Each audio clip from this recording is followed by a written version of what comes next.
लाडकी बहीण योजनेचे पैसे महिलांच्या खात्यात जमा व्हायला लागले आणि आता भाजप रक्षाबंधन साजरं करणार आहे लाडक्या बहिणींना घेऊन। माझ्यासोबत भाजपचे नेते बुट्टीबोरीचे माजी नगराध्यक्ष बबलू गौतम आहे। भाऊ, कशा प्रकारे आयोजन असणार आहे रक्षाबंधनचं? आयोजन काय, सगळे आयोजन बहिणीच करून राहिले। बहिणींचाच मेसेज येऊन राहिला। लागोपाठ 3 दिवसापासून प्रत्येक बहिणीच्या अकाउंटला पैसे जमा झाले। सगळी ठिकाणी आनंदाचं वातावरण आहे आणि त्यांनीच विनंती केली की भाऊ आम्हाला रक्षाबंधनाचा कार्यक्रम घ्यायचा आहे ठिकठिकाणी। म्हणून मोठ्या मोठ्या शहरात आम्ही येणाऱ्या 25 तारखेला आमचे जितके आमदार आहे, लोकप्रिय आमदार आहे, आमचे विधानसभेचे आमदार आहे, समीर भाऊ मेघे, देवेंद्र भाऊ आहे, बावनकुळे साहेब आहे, सगळ्यांच्या उपस्थितीत जागोजागी आम्ही रक्षाबंधनाचा भव्य कार्यक्रम घेणार आहोत आणि त्यांचा प्रेम आम्हाला निश्चितपणे मिळणार आहे त्या माध्यमातून।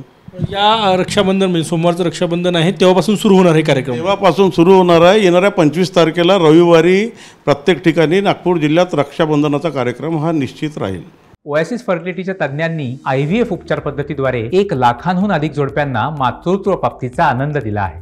मोफत अपॉइंटमेंट बुक करण्यासाठी आजच संपर्क साधा। कसा रिस्पॉन्स मिळतोय लाडकी बहीण योजनेला? तुम्ही मतदारसंघात फिरता आणि विरोधक टीका करतायत की फक्त निवडणुकीसाठी त्यांनी ही योजना आणली।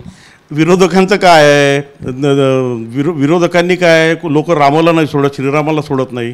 शेवटी विरोधकाचं मी इतकं सांगू शकतो की ज्यांनी विरोध केला होता आणि ज्या बहिणींना त्यांनी फॉर्म भरू नाही दिला, त्यांनी सांगितलं की खोटं आहे, हे काही पैसे येणार नाही, तर आम्हाला कित्येक बहिणी आज सकाळपासून भेट घेतली। त्यांनी सांगितलं की भाऊ आम्हाला फॉर्म भरू नाही दिला आणि आम्ही अक्षरशः पाहतो की ज्यांनी टीका टिप्पणी केली ते स्वतः आता आपल्या पत्नीचं अकाउंट पाहून राहिले की माझ्या पत्नीच्या अकाउंटला आले का पैसे। म्हणजे हा कसा विरोध? त्यांनाही माहीत होतं की पैसे येणार आहे, 100% खरं आहे आणि त्यांना पूर्ण प्रोसेस माहीत आहे, कारण की ते लोक स्वतः विधानभवनात विधानसभेचा निर्णय घेताना विरोधी पक्षात उपस्थित राहून।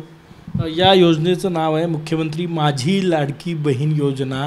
या बहिणी या रक्षाबंधनात सहभागी होईल असं वाटतंय तुम्ही जे आयोजन करताय? 100% होईल, म्हणजे स्वयंस्फूर्तीने होईल, कारण बहिणीच म्हणून राहिले की भाऊ तुम्ही लाडकी बहिणीचं रक्षाबंधनाचा कार्यक्रम केव्हा घेणार आहे। स्वतः बहिणी म्हणत आहे मागच्या 2 दिवसापासून। म्हणून आम्हाला काही मी सांगतो खर्च 1 रुपया त्या लोकांना कार्यक्रमात खर्च येते, इथे आम्हाला खर्च येणार नाही। हजारोच्या संख्येत बहिणी आमच्या सगळ्या महायुतीचे जे काही सामाजिक कार्यकर्ते नेते आहेत त्यांच्या हातावर राखी बांधणार हे निश्चित आहे। शेवटचा प्रश्न माझा, रिस्पॉन्स कसा आहे? महिलांच्या भावना काय? ग्रामीण भागात तुम्ही फिरताय आता रिस्पॉन्स सांगितलं तर मीडियाला हरकत नाही आहे सांगण्यात। रिस्पॉन्स असा आहे की ज्यांनी मागच्या निवडणुकीला एक खोट्या प्रचाराला बळी पडून ज्यांनी दुसरीकडे मतं दिले होते ते स्वतः आम्हाला सांगतात की आमची खूप मोठी भूल आहे, यावेळेस आम्ही परतीचा मार्ग घेऊ आणि निश्चित सडसगट मतं महायुतीला मिळणार आहे।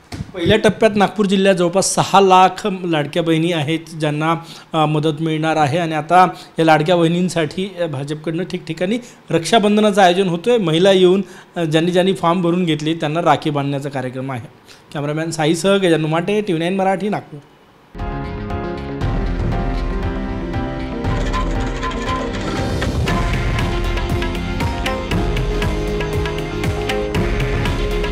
हे आहे देशातील नंबर 1 न्यूज नेटवर्क आणि आपण पाहत आहात TV9 मराठी।